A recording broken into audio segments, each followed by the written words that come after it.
What is it that we can say that we don't already know about you? I think your early ministry and math education in both high school and community college, as well as a counselor for family services, prepared you very well for this task that you are now involved in. Also, in your retirement, your lifelong skills and your uh, training in energy healing has really prepared you to work with the hospice patients that you now in retirement visit weekly. It's wonderful. I've heard that you're also organizing the Daughters of Wisdom Sojourners annual gathering this year. So good luck with that. And we know it's very obvious that your greatest joy is spreading wisdom, spirituality, getting those materials for wisdom circles, and being a writer on our website, Fire in Our Hearts. So, with all of that, we welcome you to this morning's conversation, Diane. Good morning, everybody. I'm having trouble with the audio of my computer. I think I'm losing it. So can you hear me okay? Yes, All right. you're fine, Diane. What I'm getting from you has static in. But anyway, as long as you can hear me, it'll be fine. The topic for today is, but I'm only one person. And that speaks closely to my heart. That's how I feel a lot. And then Pope Francis says, if there is one person filled with hope, that can make all the difference. When I was in high school, I worked in the summers as playground coordinator. There, I learned a lot about how we can affect each other. I learned that playing games with the children that involved holding hands in a circle, singing, running, and otherwise interacting could make a difference in the energy among the children. And it carried itself out in their other activities and relationships during the rest of the day. It also helped me. While they were engaged thus together, I didn't have to worry about getting into mischief on their own. I loved starting a circle game with one or two children holding hands. I would notice other children on the outskirts in the playground looking on. It only took a reaching out and inviting them into the circle to change the energy. The energy of these children outside looking in felt like separation, loneliness, shyness. That energy changed to one of acceptance and inclusion, camaraderie and joy and peace because they felt included. With my example of inviting others to join in the circle, no matter what part of the game or song in which we were involved, the children in the circle would also invite others to join us. And so the circle grew. I noticed the change of energy in the atmosphere among the children afterward when they would go home. An energy of peace and hope that tomorrow this place would be one of inclusion also. That no matter what awaited them at home, they had this community of people they could count on being with them the next day. They could hope to share that energy they had within and with those outside of them, still in the circle of inclusion and caring, maybe building into friendships and love as time goes on. We each have an energy that is shared by the energy of everyone we come in contact with, by thought, prayer, or actual touch and proximity of different kinds of relationships and relating. This can be an energy of inviting in and also one of asking to be invited in. It goes both ways. And the circle of inclusion and care and attention to continues to get bigger and bigger. At this point, I'm going to go off a script. I had an experience this week. I'm a hospice volunteer and I do energy healing. And the woman, the mother that I was attending to, is a Christian Scientist. So they don't believe in medication.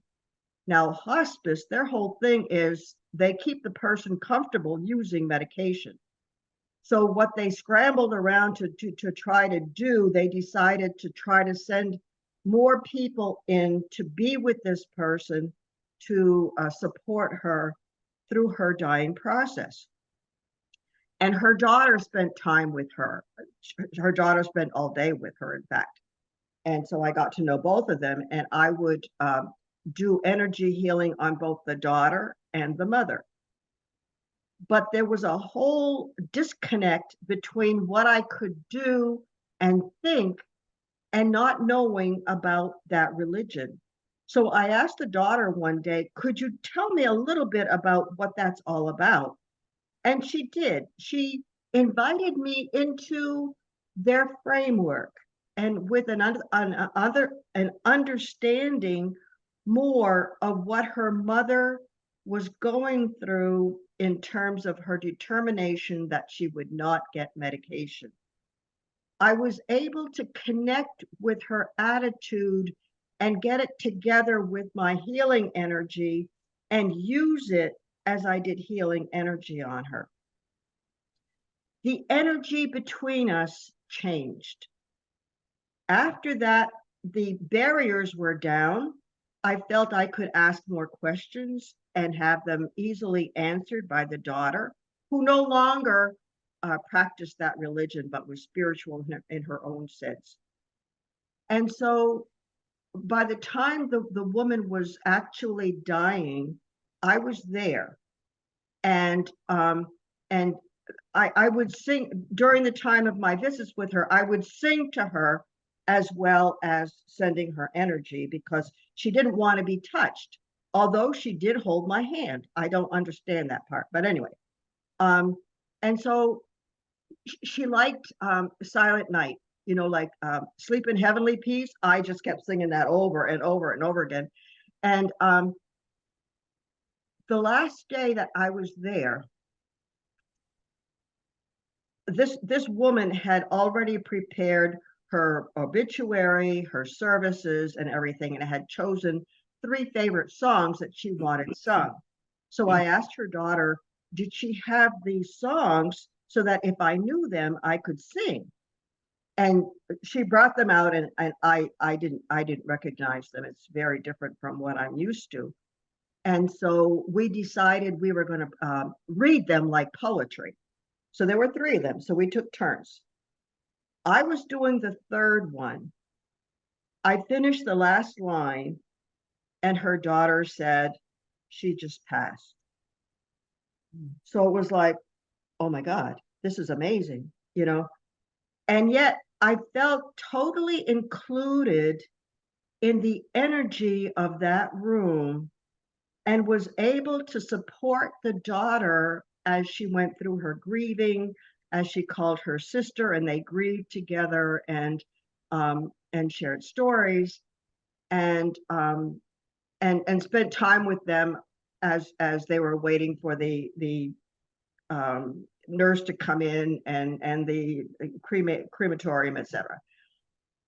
I walked away feeling I had been blessed with a new energy that because I was able to ask to be invited into their energy, it happened, and something big and great came out of it.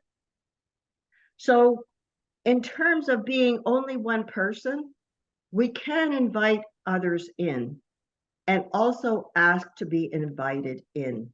And the energy comes through no matter which way.